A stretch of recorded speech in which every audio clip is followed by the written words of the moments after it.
Hello YouTube, this is Morgan, Airspeed Prime here with my next Boruto anime episode review. This one's going to be for episode 84, which is called Onoki's Thoughts, Ku's Thoughts. This was a interesting episode in that I think some of what they talked about is actually like very kind of discussion worthy, but it also highlights how kind of with this arc they just like accelerate it then really slow it down. And the whole Heartstone thing that they're setting up here really feels like a thing that they're introducing just to slow the arc down. Because, look, I get Boruto has to learn something this arc, but I feel they're kind of doing it in the same way that they did in the more recent Chocho arc, where it's just, we'll kind of have the character, like, regress a bit, like they're already kind of developed, but we'll kind of bring them back a bit and then just learn that thing again. And it kind of feels like they're doing that again here, in that they're making Boruto more like he was a little bit kind of during the movie arc, basically. And they're just taking some of the development that he got by the end of that, peeling it back a bit, and then they're just going to have him sort of like double down on what he learned there. Because while I liked the Boruto Onoki stuff with regards to like the survival training, and Onoki actually teaching him those things and Boruto actually learning it, and just that point of here is something very clearly that the new generation is sort of not as great on. They have the sort of talent with regards to jutsu and so on, but some of that survival stuff, because it's so modern peace times, they don't necessarily feel that they need, so they haven't learned as much. That's a fine point. But Ohnoki is just kind of like this mess of contradictions at this point in time, and I think that's kind of the point. At least that's what I'm getting. I think the show is kind of getting at that. Basically, like if you sum up what he says here, he criticizes the new generation for not being strong enough. He criticizes the new generation for not having experience, not learning the right things in school, and so on. Yet his whole plan is to protect the new generation and make it so that other things fight in their place, making it so that the new generation basically don't ever get that experience. Now,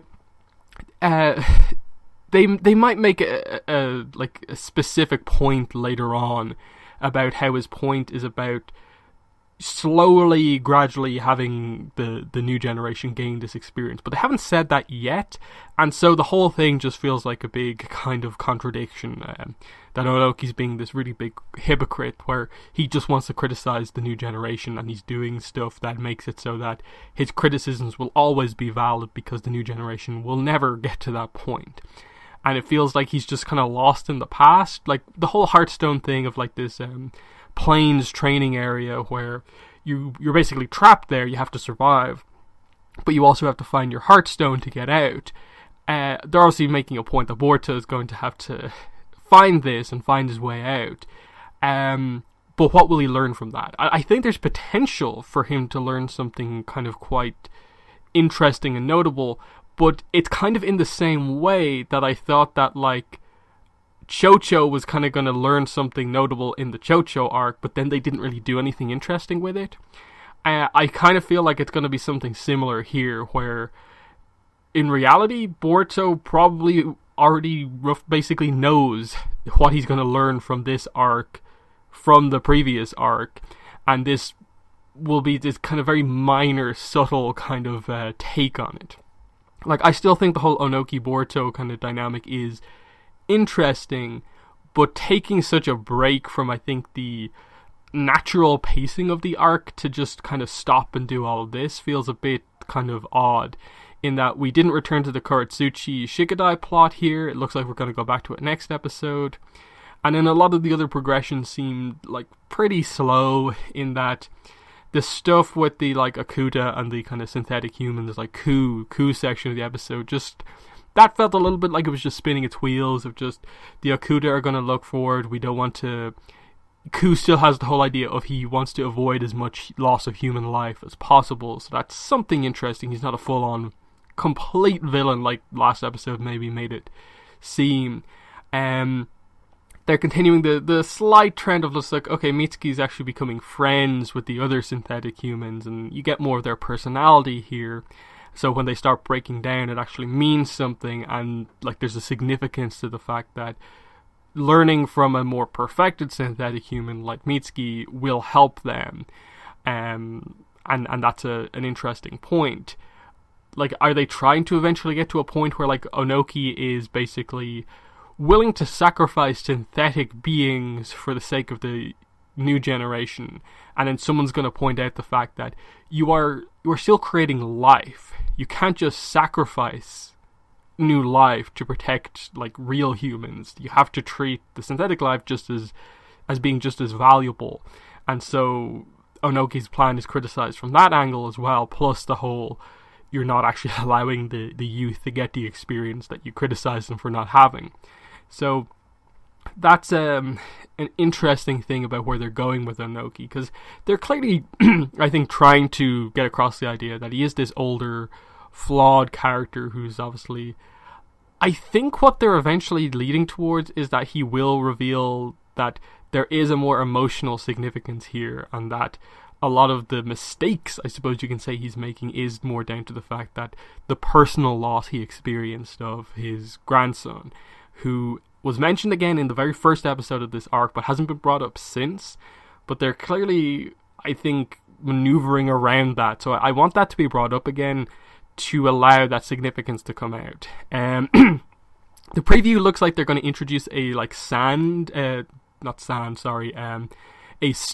genin, which, that's an interesting one in that he's pointing out the fact that none of the current generation of stone genin do any of this stuff, or the Heartstone thing, but we'll see exactly what they actually do with that. But yeah, other than that, like, I think it is one of those episodes where, like, they focused in on just one or two of the plots going on here, and then just completely, like, ignored the others. Like, we didn't really see Konohamaru here. We didn't cut back to the Leaf Village. As I said, we didn't cut to Kuratsuchi and Shikadai, which I was actually pretty excited to see more of, because that seems like a really cool team-up, but we're not seeing it right now. So, I definitely don't think this was one of the best episodes of the arc.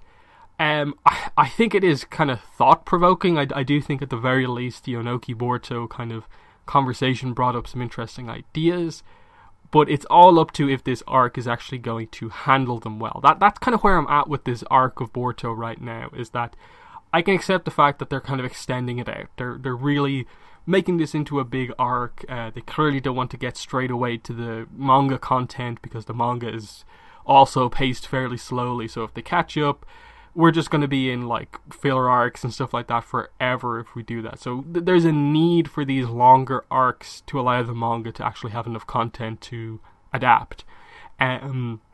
So I get that. But like the Chocho arc that kind of came before, I'm kind of worried that we may get to the end of this and there's going to be a ton of potential, and in the end, the resolution for Mitsuki, the resolution for Boruto, the resolution for, like, Onoki, Kuratsuchi, all of these kind of key characters in this arc are not going to be as big as we kind of, like, think they are. I think after how long this already is and how long it looks to be, because I think we still have to get, like, the Sand Genin from the movie arc, we have to get them back into play. It still feels like there's a ton of episodes left still in this arc before we get towards the, like, end game. Like, is this all going to come together nicely? Are we going to get the resolutions that we want? Because we've been let down before a little bit with some of these kind of newer arcs. I hope they deliver, because I think there's enough setup here where it should. This whole Mitsuki, what is my will? The whole Ku Mitsuki conversation was, I think it was interesting enough of just, like, Ku is like this empty vessel, and them presenting the idea of, you know, is what I'm doing my own free will, and it's just me acting like a normal kind of, I suppose, teenager and going through a rebellious phase, or was I actually programmed to always do this in the first place because I was created by someone? And just Ku kind of presenting the idea of, like, actually what you're doing is fairly normal in the grand scheme of things, so it's up to you to decide, like, are you an empty vessel or what? And why haven't you directly asked the person who made you, basically, is that the reason or not? Have they programmed you to do this or not? So it's kind of thought provoking for Mitsuki, but it still feels like there's this whole layer of Mitsuki that we haven't quite tackled yet, and it's going to take a while to get there, because that's obviously going to be one of the last things in the arc, is Boruto and Mitsuki finally, I suppose, properly having that conversation, having that talk, having basically the kind of Naruto Sasuke style talk from the end of the series, I suppose, is what they're kind of getting at. It's going to have to be this really well written, emotional, addressing everything that's come before to get us back to the point where they're friends, that Mitsuki comes back to the village, and so on. So there's that. With Ohnoki, again, I want the more emotional aspect to come out to, I suppose, to me, more help to explain why a lot of what he's saying feels so contradictory, whereas otherwise he is a fairly wise character who has gone through a lot of development in the original show, from being, the fence sitter, the guy who would hire the Akatsuki himself, to actually being one of the real inspirations during the war. How he's kind of gone down this other path, and the kind of issues there. I worry that they've placed a little bit too much of this, that Boruto is completely at fault here, Onoki's right in every way, when very blatantly, the contradiction of what he's saying is obvious, of criticizing the generation for basically not having experience and all this sort of stuff, but then creating this whole plan to make it so that this whole synthetic group protects the youth from never having to fight. It seems very weird. But that's my thoughts on the episode. In the comments, let me know what your thoughts are. But that's been the video. Thanks for watching, and bye.